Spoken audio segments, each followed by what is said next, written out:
जरा सोचो, एक दिन अचानक से सभी हल्की चीजें हवा में तैरने लगें। कुछ ऐसा ही होता है हमारी आज की कहानी में। कहानी की शुरुआत में हम एक मोटे आदमी को देखते हैं जो अपनी दुबली पतली पत्नी के साथ बाहर घूम रहा था। उनका बेटा कॉन्स्टेंटीन भी उनके साथ था। वो दोनों खुशी खुशी अपने बेटे को झुला रहे थे। तभी अचानक उसकी पत्नी ने तौलिए को अपने आप हवा में उड़ते देखा। असल में अचानक से धरती की गुरुत्वाकर्षण शक्ति बहुत कम हो गई थी, जिसकी वजह से भारी चीजों को छोड़कर हल्की फुल्की चीजें तो हवा में उड़ने लगी थी। उसकी पत्नी और बेटा भी उड़ने लगे, लेकिन उसने अपने बेटे का हाथ थाम लिया और उसके बेटे ने हवा में अपनी माँ का हाथ पकड़ा। हालांकि उसकी माँ के चेहरे पर उदासी थी और उसने धीरे से अपने बेटे का हाथ छोड़ दिया। अपनी पत्नी को दूर हवा में उड़ता देख उस मोटे आदमी के तो होश ही उड़ गए। उसने तुरंत अपने बेटे को अपनी ओर खींचा और उसे जोर से गले लगा लिया। उसी पल उसकी नींद खुली और वो एक गहरी सांस के साथ उठा, जिससे हमें पता चलता है कि शायद वो सपना देख रहा था। ये घटना असल में 20 साल पहले हुई थी,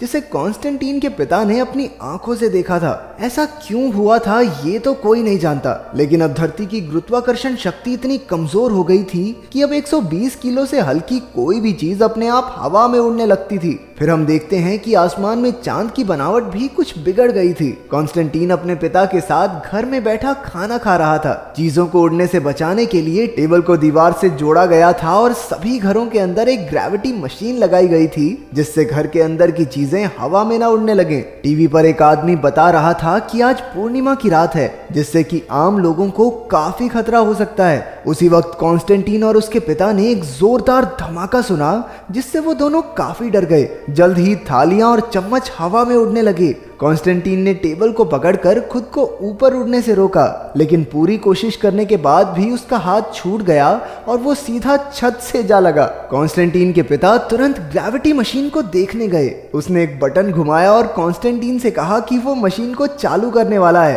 तो नीचे गिरने के लिए तैयार हो जाए। कॉन्स्टेंटीन ने आंखें बंद करके खुद को तैयार किया और उधर मशीन चालू हो गई। उसके पिता ने भी अपने हाथों से अपना सर ढक लिया, क्योंकि छत से चिपकी हुई सारी चीजें धड़ाधड़ नीचे गिरने वाली थी। कॉन्स्टेंटीन भी जोर से जमीन पर गिरा और दर्द से कराहने लगा। फिर उसके पिता ने उसकी माँ की तस्वीर वापस दीवार पर लटका दी। उसने कॉन्स्टेंटीन से पूछा कि वो ठीक तो है ना, लेकिन बेचारे कॉन्स्टेंटीन के शरीर में अब भी दर्द था। फिर उसके पिता ने मशीन पर अपना वजन तोला तो वो 120 किलो से थोड़ा सा ऊपर निकला। उसे चिंता हो गई, हे भगवान, और वजन मत गिरवा दियो, नहीं तो मैं भी हवा में उड़ने लग जाऊंगा। फिर उसने 20 किलो की एक लोहे की गेंद अपने बैग में रखी और बाहर काम करने निकल गया। बेचारा कॉन्स्टेंटीन हमेशा से वजन कम होने की वजह से चार दीवारी में ही बंद रहता था। उसने अपनी दूरबीन निकाली और अपनी खिड़की से सड़क का नजारा देखने लगा। उसने देखा कि एक आदमी फौजी की वर्दी पहने अपने उड़ते हुए बैग को पकड़कर खड़ा था।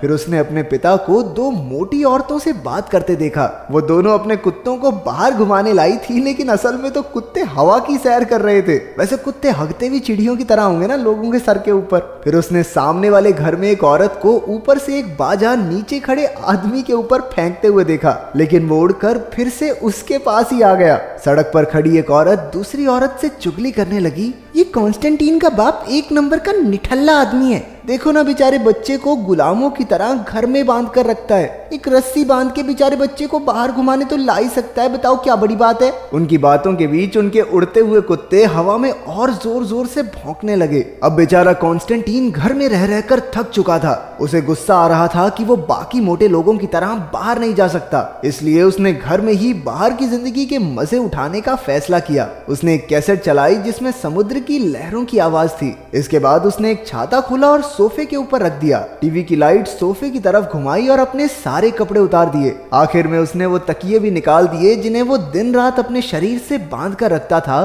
ताकि अगर वो गिरे तो उसे चोट ना लगे। फिर अपने लौंडे ने मस्त चश्मा लगाया और क्रीम लगाकर लेट गया। कुछ देर बाद कॉन्स्टेंटीन उठकर खिड़की के पास गया, क्योंकि उसे किसी गाड़ी के हॉर्न की आवाज सुनाई दी थी। एक मोटी और प्यारी लड़की उस गाड़ी से बाहर निकली और ऊपर की तरफ देखने लगी। कॉन्स्टेंटीन भी उसे अपनी दूरबीन से देख रहा था। उस लड़की ने अपने बाल खोले जो अपने आप हवा में लहराने लगे और फिर उसने कॉन्स्टेंटीन की तरफ देखकर हाथ हिलाया। ये देखते ही कॉन्स्टेंटीन शर्मा गया, क्योंकि उसने तो जन्म से लेकर आज तक किसी लड़की से बात तक नहीं की थी। उसने तुरंत अपना तकिया और कपड़े पहन लिए और फिर एक बड़े कागज पर हेलो लिखा। फिर वो खड़ा होकर ये कागज उस लड़की को दिखाने ही वाला था कि ऐन वक्त पर वो पीछे हट गया। शाम को जब उसके पिता काम से घर वापस लौटे तो कॉन्स्टेंटीन ने उसे अपना बनाया खाना परोसा। कॉन्स्टेंटीन ने एप्रन पहना हुआ था, जिसे देखकर उसके पिता को उसकी माँ की याद आ गई। उसने कॉन्स्टेंटीन से कहा कि ये उसकी माँ का है, तो बेहतर होगा कि जहाँ से उठाया है वहीं पर जाकर रख दो इसे। उसने बात मानकर ठीक वैसा ही किया और टेबल पर लौट आया। उसके पिता ने बाहर जाने से पहले एक बार फिर से अपना वजन तोला।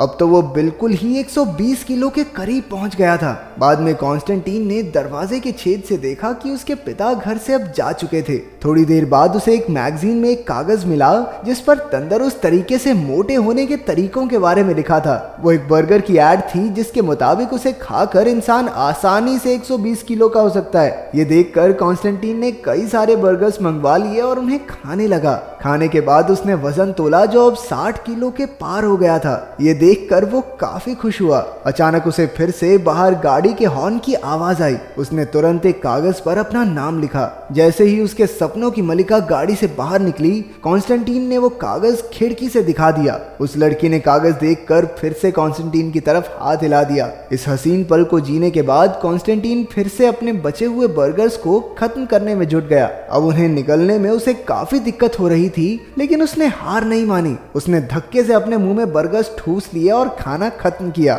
लेकिन जल्द ही उसकी तबीयत खराब होने लगी। उसके पिता को फोन आया कि ज्यादा खाना खाने की वजह से कॉन्स्टेंटीन की तबीयत काफी बिगड़ चुकी है। ये खबर सुनते ही वो तुरंत घर की ओर भागा। घर पहुंचकर उसने देखा कि कॉन्स्टेंटीन बीमार होकर अपने बिस्तर पर पड़ा था और डॉक्टर उसे कुछ दवाइयां देकर वहां से चला गया था। कुछ देर बाद कॉन्स्टेंटीन ने किचन में जाकर देखा कि फ्रिज पर एक कागज चिपका हुआ था। उसमें उसके पिता ने लिखा था कि जब तक वो काम पर गया है तब तक कॉन्स्टेंटीन को अपना पूरा ख्याल रखना होगा। इसके बाद कॉन्स्टेंटीन ने अपना वजन तोला तो वो फिर से 50 किलो के आसपास निकला। ये देखकर वो बेचारा बहुत हताश हो गया। उसने अपने कपड़ों में कुछ तकिए ठूसे और एक कागज पर कुछ लिखने लगा ताकि वो उस लड़की से बात कर सके। नीचे से वो लड़की कॉन्स्टेंटीन के कमरे की ओर देख रही थी, लेकिन वो वहां नहीं था। कॉन्स्टेंटीन अपनी जिंदगी से इतना तंग आ चुका था कि अब उसने बाहर जाने का फैसला कर लिया। उसने खुद को फ्रिज से बांधा और उसे खींचकर दरवाजे की ओर बढ़ने लगा। जैसे ही वो निकलने वाला था तभी उसका बाप काम से घर वापस लौट आया। वो गुस्से में कॉन्स्टेंटीन के साथ ही फ्रिज को धक्का देकर किचन में ले गया। इसके बाद उसने सारी मशीनें और भारी भरकम चीजें कमरे में बंद कर दी ताकि कॉन्स्टेंटीन फिर से ऐसी हरकत न कर सके। उधर अपने सपनों की रानी से ना मिल पाने के गम में कॉन्स्टेंटीन बेहद गुस्से में था। उसके पिता ने उसके कमरे में आकर देखा कि उसने सारी चीजें तोड़ फोड़ कर जमीन पर बिखेर दी थी। फिर वो अपने कमरे में वापस चला गया और जूते बनाने के काम में जुट गया। कुछ देर काम करने के बाद वो थक कर कुर्सी पर ही सो गया। उसने सपने में देखा कि उसकी पत्नी की तरह उसका बेटा भी उसका हाथ छोड़कर हवा में उड़ गया। ये देखते ही डर से उसकी नींद खुल गई। जब वो उठा तो उसने देखा कि उसकी पत्नी की तस्वीर और बाकी छोटी चीजें छत से चिपकी हुई थी। असल में उनकी ग्रेविटी मशीन फिर से खराब हो गई थी। लेकिन फिर उसने देखा कि वो जूते तो हवा में उड़े ही नहीं। उसने जूतों को उठाकर फेंका तो वो फिर से नीचे गिर पड़े। इसके बाद उसने ग्रेविटी मशीन फिर से चालू कर दी, जिससे छत से चिपकी सारी चीजें उसके सर पर आ गिरी। जब अगली सुबह कॉन्स्टेंटीन किचन में आया तो उसके पिता ने वो जूते निकाल कर टेबल पर रख दिए। इस पर कॉन्स्टेंटीन ने कहा, ये औरतों के जूते हैं, मैं नहीं पहनूंगा। देख बेटा, अगर हवा में नहीं उड़ना तो ये तो पहनने पड़ेंगे। कॉन्स्टेंटीन को अपने पिता की बात पर विश्वास ही नहीं हुआ। उसने धीरे से जूते पहने और एक बैग में कुछ लोहे की बॉल्स डालकर खड़ा हो गया। उसके पिता को अपने बनाए जूतों पर पूरा भरोसा था। उसने धीरे से वो ग्रेविटी मशीन बंद कर दी, लेकिन इस बार कॉन्स्टेंटीन उड़ा नहीं और ये देखकर दोनों काफी खुश थे। अब कॉन्स्टेंटीन जूते और बैग पहनकर घर के बाहर निकला। उसके पिता उसे खिड़की से देख रहे थे। कॉन्स्टेंटीन सामने वाली बिल्डिंग की ओर बढ़ने लगा। वो गाड़ी वाली लड़की भी उसे अपने कमरे की उसकी बालकनी से देख रही थी। वो उसके घर के बाहर पहुंचा और लड़की को निहारने लगा। अचानक उसने अपने जूतों का बटन बंद कर दिया और उसके पिता जोर जोर से चिल्लाकर उसे ऐसा करने से मना करने लगे। फिर कॉन्स्टेंटीन ने अपना बैग भी फेंक दिया और तकिए तक निकाल दिए। उसने बस अपनी आंखें बंद की और शांति से ऊपर उड़ता रहा। अचानक उसे महसूस हुआ कि किसी ने उसका कंधा पकड़ लिया और वो और ऊपर नहीं जा रहा। कॉन्स्टेंटीन ने आंखें खोली तो पता चला कि ये तो उसके सपनों की रानी थी। दोनों एक दूसरे को देखकर मुस्कुराने लगे। उन दोनों को साथ देखकर कॉन्स्टेंटीन के पिता ने भी अपनी पत्नी की तस्वीर को देखा और मुस्कुरा दिया। हो सकता है कि ये दुनिया फिर से पहले जैसी ना हो पाए, लेकिन जब तक इस दुनिया में प्यार और इंसानियत मौजूद है, काम चलता